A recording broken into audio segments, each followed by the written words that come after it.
Modern electronics जो है वो हमारे हमारे लाइफस्टाइल को कैसे अफेक्ट कर रही है और या क्या कैसे हेल्प कर रही है, मैं ये जानना चाह रहा हूँ। क्योंकि मेरा जो आखिरी क्वेश्चन होने वाला है आपसे वो एक बहुत ही इंपॉर्टेंट क्वेश्चन है। ओके, उससे पहले मैं जानना चाहता हूँ कि मॉडर्न इलेक्ट्रॉनिक्स कैसे हमारे इनोवेशन को अफेक्ट कर रही है, हमारे इनोवेशन और हमारे लाइफस्टाइल को।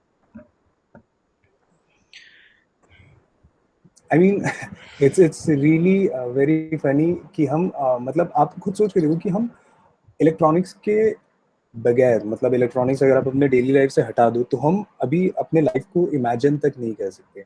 लाइक या क्या नहीं है जो इलेक्ट्रॉनिक्स है ना। Like definitely. Like the computer in which we are talking, जिसके थ्रू हम जूम पे कन्वर्सेशन कर रहे हैं, वो भी इलेक्ट्रॉनिक्स का बना है। उससे लेके एक छोटा सा फैन है जिसके या अंदर आपका रिले सर्किट है छोटा सा लगा है, वो भी इलेक्ट्रॉनिक्स का बना है। हम्म। पेस मेकर जो कि हम्म। हार्ट बीट को आपको बीट करवाने में मदद करता है, that's also electronics. I mean everything, छोटे से छोटी चीज से लेकर बड़ी से बड़ी चीज इज इलेक्ट्रॉनिक्स। अगर आप या इलेक्ट्रॉनिक्स को हटा दो तो आई डोंट थिंक कि the world would be able to function properly even for a single day आज के टाइम पे, है ना। तो आई थिंक हाँ, इलेक्ट्रॉनिक्स हमारे लाइफ का बहुत इंपॉर्टेंट पार्ट बन चुका है, जिसके ना होने की वजह से या अगर वो हमसे छीन लिया जाए तो I think humanity will cripple. मतलब हम कुछ नहीं कर पाएंगे लिटरली, बहुत सारी चीजें हम नहीं कर पाएंगे। हाँ, हर चीज़ की प्रोज एंड कॉन्स होती हैं, लेकिन अगर हम कॉन्स को लेके बैठे रह जाएं तो फिर हम डेवलप नहीं कर पाएंगे। दैट्स अ मीन, मतलब इसका यही मतलब होता है। ओके। राइट। या ओके। अब मैं चाहता हूँ कि अगर आप अपनी तरफ से कुछ बताना चाहो कि इलेक्ट्रॉनिक्स के बेसिस पे, लाइक और इलेक्ट्रॉनिक्स टॉपिक पे आप अपने व्यूअर्स को कुछ बताना चाहो तो क्या कहोगे? लाइक अगर इलेक्ट्रॉनिक्स में लाइक कोई आना, मतलब इलेक्ट्रॉनिक्स चीज़ों में कोई रिसर्च करता है, अगर कुछ चीज़ बनाता है तो उसे क्या क्या चीज़ें नॉलेज होनी चाहिए, किस टाइप पे बेसिस पे उसे करना चाहिए सब कुछ। आई मीन नॉलेज की अगर बात करें तो ऑफ कोर्स एक एक एक आई मीन आपको इलेक्ट्रॉनिक्स का नॉलेज होना चाहिए, आपको इलेक्ट्रिकल का भी नॉलेज होना चाहिए थोड़ा सा। देन आपके जो कोर्सेज होते हैं, आपने अगर बीटेक किया हो या जो किया हो, जो कि एकेडमिक साइड है, ऑफ कोर्स या आपको एकेडमिक नॉलेज तो होनी ही चाहिए उस चीज़ की। हम्म। साथ ही साथ if you want to research into electronics तो I think as a general person, अगर मैं कहूँ कि कोई 17-18 साल का कोई बच्चा है जो कॉलेज में पढ़ रहा है या स्कूल में पढ़ रहा है, hmm. He should take up internships as much as possible. ये मेरा मानना है, क्योंकि अभी हम जितना इलेक्ट्रॉनिक्स बुक्स में पढ़ रहे हैं ना, जितना कोर्स में हम इलेक्ट्रॉनिक्स पढ़ रहे हैं, that is in a way that is outdated. क्योंकि अगेन अगर मैं मूर्स लॉ की बात करूँ तो हर साल ट्वाइस रेट से जो इलेक्ट्रॉनिक्स हम्म। डेवलप कर रहा है, राइट।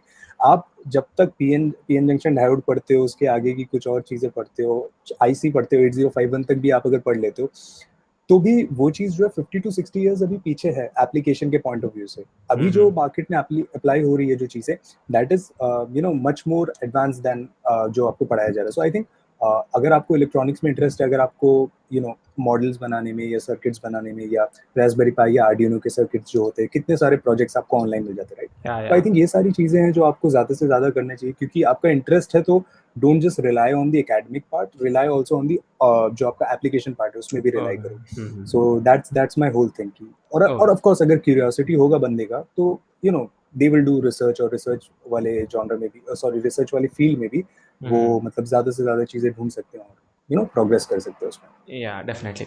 अब मैं लास्ट क्वेश्चन पे आता हूँ आपके जी के बारे में, आप क्या समझते हो, ये फ्रेंड है या फिर फो है, लाइक हम इसे बोल सकते हैं। 5G, hmm. I think it's a friend and देखो, अगेन जैसे कि आपने भी ये चीज मेंशन करी कि टेक्नोलॉजी के दो एस्पेक्ट्स होते हैं, एक अच्छा और एक बुरा, right. So I think 5G is both a friend and foe. I understand कि लोग 5G से क्यों अगेंस्ट है, तो मैं एक आपको बेसिक एक चीज बताना चाहूंगा कि जितने भी हमारे सेलफोन नेटवर्क्स है और सेलफोन रेडिएशन है, दैट्स बेसिकली क्या बोल रहे बेस्ड हो? On LTE। ठीक है। ओके। हेलो। आवाज आ रही या है। सो दैट्स बेसिकली बेस्ड, हाँ, LTE, ठीक है, LTE नेटवर्क्स के हम्म। बेसिस पे होता है, और हम्म। उसी के वर्जन देखिए 3G 4G and 5G। Hmm. 5G का ये है कि 5G का जो फ्रीक्वेंसी है that's much more higher than 4G।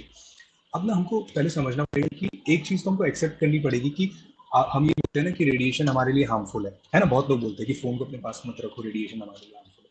तो बेसिकली एक एक ट्रुथ ये से सराउंडेड हो, अब रेडिएशन से आप कभी बचेंगे। ठीक है, सन में रेडिएशन होता है, आपके डिश टीवी में रेडिएशन होता है, रेडियो आप जो चलाते हो उसमें रेडिएशन होता है, रेडियो वेव्स होते हैं। ठीक है, ब्लूटूथ स्पीकर से अगर मेरा ईयरफोन कनेक्टेड है, दैट्स आल्सो रेडिएशन। वाईफाई, कितनी सारी चीजें। अब ना रेडिएशन दो तरीके की होती है, एक होता है आयनाइजिंग रेडिएशन और एक होता है नॉन आयनाइजिंग रेडिएशन।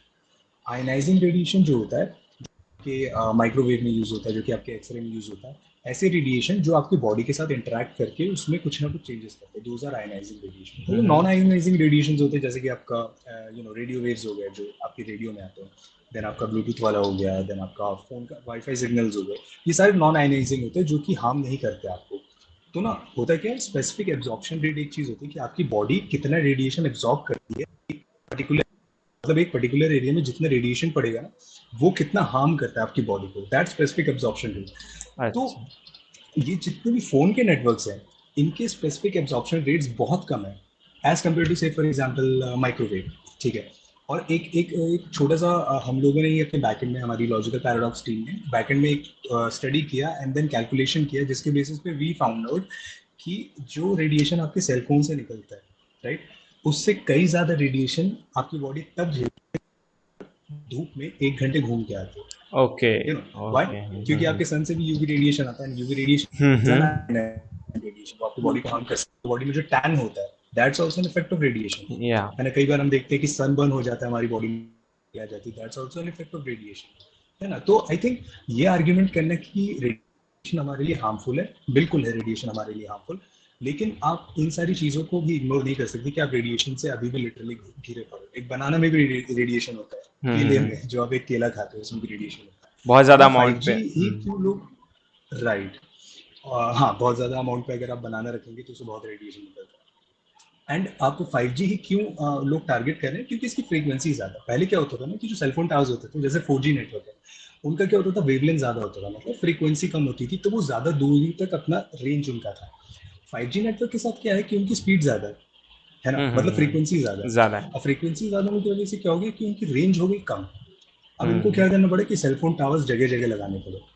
तो लोग इसी बात से परेशान है कि अगर हर जगह सेलफोन टावर्स लग जाएगा तो आपकी बॉडी में इफेक्ट पड़ेगा बहुत, है ना, आप रेडिएशन में आ जाओगे।